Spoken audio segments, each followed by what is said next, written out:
South ఇండియాలోని అతి తక్కువ ధరలకి రత్నాలను అందించే ఏకైక సంస్థ 6JVR. ప్రతిదీ మేము అందుబాటులో ఉండడము, అందుబాటులో లేకపోవడం అయితే అది నాన్ కోఆపరేషన్ అనుకోవచ్చు. When we are cooperation then very is matter of arrest. RGV మీద పెట్టినటువంటి కేసుల మీద మీరు ఏం మాట్లాడతారు? చాలా సింపుల్ కేసులు అండి అవి. ఆన్లైన్లో ఏవో పోస్టులు పెట్టారు, ట్విట్టర్లో పోస్టులు పెట్టారు, ఫేస్బుక్లో పోస్టులు పెట్టారు అని చెప్పేసి పెట్టారు.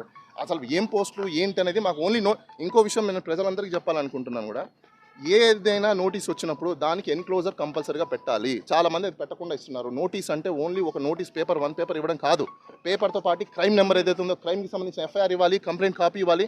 దానికి సంబంధించినవి ఇచ్చినప్పుడు వాళ్ళు కాల్ ఫర్ నోటీస్ అడుగుతారు. ఎందుకంటే ఇప్పుడు ఒక అక్యూజర్ వస్తారు, అసలు ఏం కేసు పెట్టారు ఏంటని బేసిక్ అతనికే తెలియకుండా ఏం ఆన్సర్ చేస్తాడు?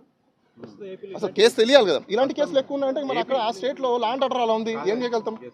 ఏపీ మొత్తం కూడా సోషల్ మీడియా మీద కేసులు జరుగుతున్నాయి. అవునండి, నేను అదే అంటున్నా. ఇప్పుడు 1 ఇయర్ బ్యాక్ ఇంకోటి చెప్తున్నాను. 1 ఇయర్ బ్యాక్ ఎప్పుడో పెట్టిన పోస్టులకి ఒక సుప్రీంకోర్టు గైడ్ లైన్స్, అదేవిధంగా సిఆర్పిసిలో కొన్ని రూల్స్ ఉన్నాయి. 6 మంత్స్, 1 ఇయర్, 3 ఇయర్స్ లిమిటేషన్స్ ఉంటాయి. లిమిటేషన్స్ అయిపోయిన కేసులను కూడా పెడుతుంటే ఎవరేం చేస్తారు? దానికి అది కోర్టులో ఛాలెంజ్ చేస్తాం. దాని అదే నేను అంటున్నా, లిమిటేషన్స్ అయిపోయిన తర్వాత క్రైమ్ తీసుకురావడం అనేది అది లా ప్రకారంగా స్టాండ్ అవ్వదు. అవి లిమిటేషన్స్ ఉన్నాయా లేదా అని చెప్పేసి మేము దాన్ని ఎగ్జామినేషన్ చేసుకుంటాం, కోర్టులో ఛాలెంజ్ చేస్తాం. అది చూడాలండి వాళ్ళ ఆన్సర్ ఏమి. ఒప్పుకోకుండా ఉండే సమస్య ఉండదు.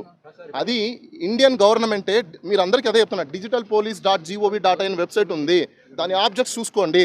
డిజిటల్ పోలీసింగ్ అంటే అర్థము కొన్ని ఇలాంటి కేసెస్లో ఊరికి అనవసరమైన స్టేట్ ఎక్స్చెకర్ని వేస్ట్ చేయకుండా, డబ్బుల్ని వేస్ట్ చేయకుండా, ఇలాంటి టైంని వేస్ట్ చేయకుండా, ప్రజల యొక్క టైంని కూడా సేవ్ చేసుకుంటూ, ఇన్వెస్టిగేషన్కి వాళ్ళకి కూడా టైం సేవ్ చేసుకుంటూ దీన్ని యూటిలైజ్ చేసుకోమని చెప్పేసి డిజిటల్ పోలీసింగ్ అనేది వచ్చింది. దాన్ని యూటిలైజ్ చేసుకోమని మేము అడుగుతున్నాం, అంతే. అది ఇంపార్టెంటా లేదనేది పోలీసు వాళ్ళు అక్కడ ఉన్నారు, మీరు వాళ్ళని అడగాలి. ఎందుకంటే వాళ్ళకి నిజంగా ఆంధ్రప్రదేశ్లో ఈ కేసులోనే ఇంత ఇంపార్టెన్స్ ఉంది అని వాళ్ళు కోరుకుంటున్నారంటే ఇంకా లా అండ్ ఆర్డర్ అక్కడికి ఎలా ఉంది, పరిపాలన ఏ విధంగా ఉందని మీరు ఒకసారి గమనించుకోండి. మేము 2 వీక్స్ టైం అడిగాం. అవన్నీ ఒకటి, ఇప్పుడు వాళ్ళైతే మా దగ్గరికి ఇన్సైడ్ రాలేదు. సో కాబట్టి మేము దాని గురించి పెద్దగా వరి అవ్వాల్సిన అవసరం లేదు. సో అది